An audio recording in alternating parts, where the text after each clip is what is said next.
वाराणसी में शनिवार को मिली कोरोना जांच रिपोर्ट के अनुसार 14 कोविड संक्रमित मरीज मिले हैं। बीते 24 घंटे में कोरोना से किसी मरीज की मौत नहीं हुई है। शनिवार को होम आइसोलेशन से 6 मरीजों को छुट्टी मिली है। वहीं कोविड हॉस्पिटल से किसी मरीज को छुट्टी नहीं मिली है। वाराणसी में तीसरी लहर में अब तक 14,123 पॉजिटिव मरीज मिल चुके हैं। इनमें से 14,060 लोग स्वस्थ हो चुके हैं, जबकि एक्टिव केसों की संख्या 50 है। अनुशासनहीनता और कार्य के प्रति लापरवाही बरतने पर एसपी ग्रामीण सूर्यकांत त्रिपाठी ने सख्त कार्रवाई करते हुए एक दरोगा और एक सिपाही को निलंबित कर दिया है। एसपी ग्रामीण ने चौबेपुर थाने के चिरेगांव चौकी इंचार्ज को लाइन हाजिर किया है। चौबेपुर थाने के दरोगा विनय तिवारी और सिपाही देवी प्रकाश पांडे को निलंबित कर दिया गया है। बीते दिनों उमराह गांव में मारपीट की घटना हुई थी। इस मामले में पीड़ित पक्ष की मदद न करके आरोपियों को लाभ पहुंचाया गया था। चर्चा है कि आरोपियों से पैसा लिया गया था और लेन देन का वीडियो सोशल मीडिया पर वायरल हो गया था।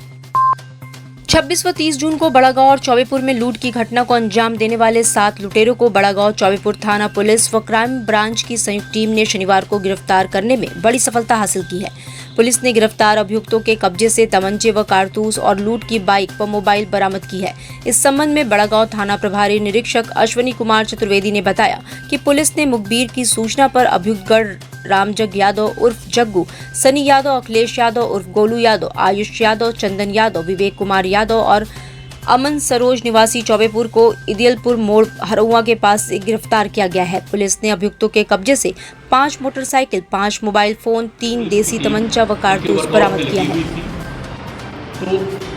तो इसकी मुखबिरों की सूचना के आधार पर और हमारे अपने जो काम करने के तरीके हैं उसके आधार पर हमने चौबेपुर थाना क्षेत्र के 7 अभियुक्तों का इसमें पता लगाया था कि काशी हिंदू विश्वविद्यालय के मालियों ने शनिवार को मधुबन में प्रदर्शन किया। मालियों ने आरोप लगाया है कि हमारे इंचार्ज अनिल सिंह हमें अक्सर मारते पीटते रहते हैं और भद्दी गालियां देते हैं।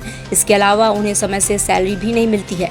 मालियों ने मांग की है कि हम लोग भी इंसान हैं और हम सभी के साथ सही बर्ताव करें और समय पर हमें सैलरी मिलना चाहिए। प्रदर्शन कर रहे मालियों में से एक रमेश गौड़ ने बताया कि हम सभी लोग बीएचयू के माली हैं और सबका कार्य क्षेत्र बटा हुआ है। उन्होंने बताया, एक तो हमारा पेमेंट 5 से 6 महीने के बाद मिलता है, ऊपर से हमारे जो इंचार्ज हैं अनिल सिंह वो बिना बात के हमें प्रताड़ित करते हैं, हर समय भद्दी गालियां देते हैं और मारपीट भी करते हैं। हम लोग 8-8 घंटा धूप में खड़ा होकर काम करते हैं। ये दोनों लेडीज हैं, इनके दोनों पति इसी विश्वविद्यालय में कार्यरत होकर मर गए। इनको क्या मिला? कुछ नहीं सुविधा मिला। ये टेम्परेरी का नौकरी मिला है जिसमें 4 महीना सैलरी हो गया। 4 महीने से भी कुछ नहीं मिला। बताइए क्या खाएंगे? इनको भी गाली दिया जाता है। बताइए लेडीज आप गाली सुन रही है। वो अधिकारी है, प्रोफेसर जिसको बोलते हैं, प्रोफेसर है और इन लोगों का भी काम बंद कर देते हैं।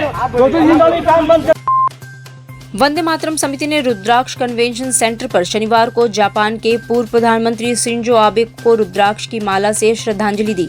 साथ ही उनकी आत्मा की शांति की भगवान से प्रार्थना की और उनके हत्यारों को कड़ी से कड़ी सजा देने की मांग की है। इस अवसर पर वंदे मातरम समिति के अध्यक्ष अनूप जायसवाल ने बताया कि शिंजो आबे प्रधानमंत्री मोदी के परम मित्र थे और उनका भारत के साथ काशीवासियों से भी विशेष लगाव था।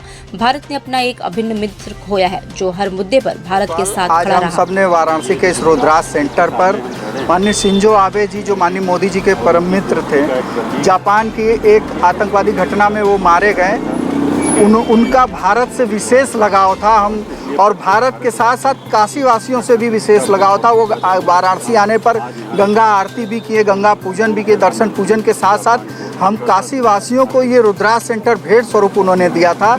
मित्रता, जापान और भारत के मित्रता के स्नेह स्वरूप आज इसी सेंटर के बाहर हम उनको श्रद्धा सुमन अर्पित करके रुद्राक्ष की माला से उनके श्रद्धांजलि अर्पित कर रहे हैं, नमन कर रहे हैं, वंदन कर रहे हैं। वो जहाँ भी वो हुतात्मा हो, ईश्वर उनको शांति प्रदान करे तथा उन हत्यारों को कड़ी से कड़ी सजा मिले, इसकी मांग करते हैं। भारत जापान मैत्री की मजबूत कड़ी। जापान के पूर्व प्रधानमंत्री शिंजो आबे की शुक्रवार की सुबह नाराज शहर में गोली मारकर हत्या कर दी गई। जिस वक्त ये घटना हुई वो एक राजनीतिक सभा को संबोधित कर रहे थे। उनकी मृत्यु की खबर सुनकर भारत में भी शोक की लहर है। इसी क्रम में प्रधानमंत्री नरेंद्र मोदी ने 1 दिवसीय राजकीय शोक का ऐलान किया है। 9 जुलाई शनिवार को राजकीय शोक पूरे देश में मनाया गया। ऐसे में वाराणसी के सभी सरकारी प्रतिष्ठानों पर लगे राष्ट्रीय ध्वज को आधा झुका दिया गया है। जिलाधिकारी कार्यालय, कमिश्नर कार्यालय, circuit house, Varanasi junction, Banaras junction, Varanasi city station पर लगे राष्ट्रीय ध्वज को आधा झुकाया गया है। जापान के पूर्व प्रधानमंत्री शिंजो आबे को शुक्रवार सुबह जापान के नारा शहर में गोली मारकर हत्या कर दी गई थी।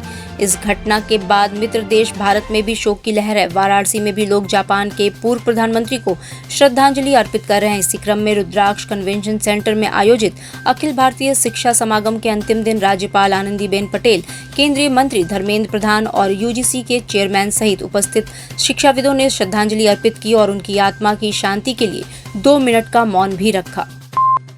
भजन सम्राट के नाम से ख्याति प्राप्त पद्मश्री अनूप जलोटा इस समय वाराणसी में है। यहाँ उन्होंने ज्ञानवापी परिसर में शिवलिंग मिलने के दावों के बीच कहा है कि वहाँ शिवलिंग मिला है और वह हिंदुओं को मिल जाना चाहिए। एक और मंदिर बनना चाहिए क्योंकि इससे आनंद आता है।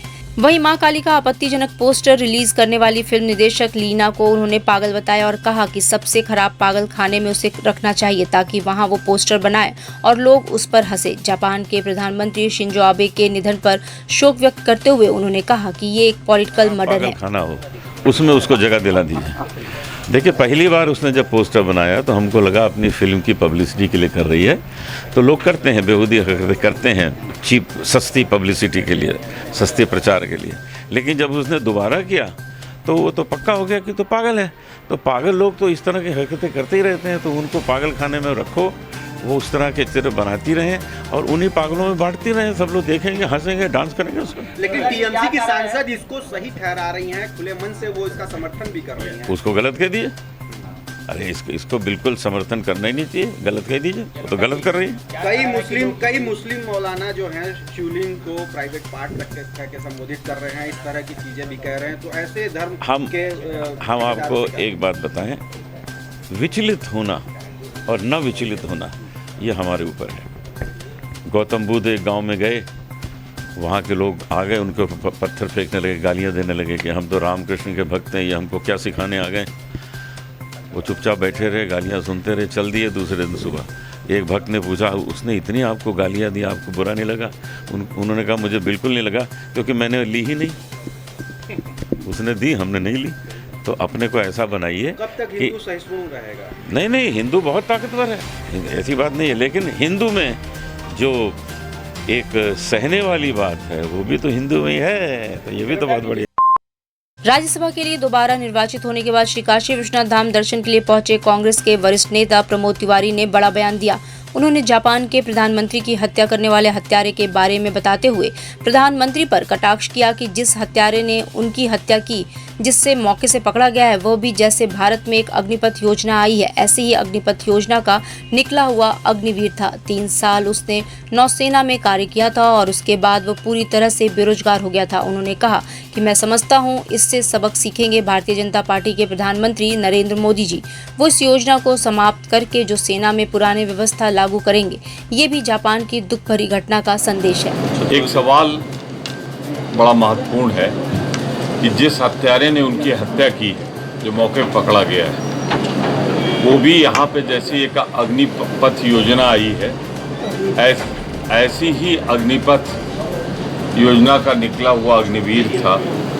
3 साल उसने नौसेना में कार्य किया था और उसके बाद वो पूरी तरह बेरोजगार हो गया था। तो मैं समझता हूँ कि सबक सीखेंगे हमारे भारतीय जनता पार्टी के परम श्रद्धेय प्रधानमंत्री जी, और इस योजना को समाप्त करके जो सेना में भर्ती हों उनको पूर्व सैनिक माना जाए और सैनिक का जो कार्यकाल मिलता है, वेतन मिलती है, सुरक्षा मिलती है, वो सब दिया जाए। वाराणसी में 3 दिवसीय अखिल भारतीय शिक्षा समागम का शनिवार को समापन हो गया। इस समापन समारोह में राज्यपाल आनंदीबेन पटेल मौजूद रही।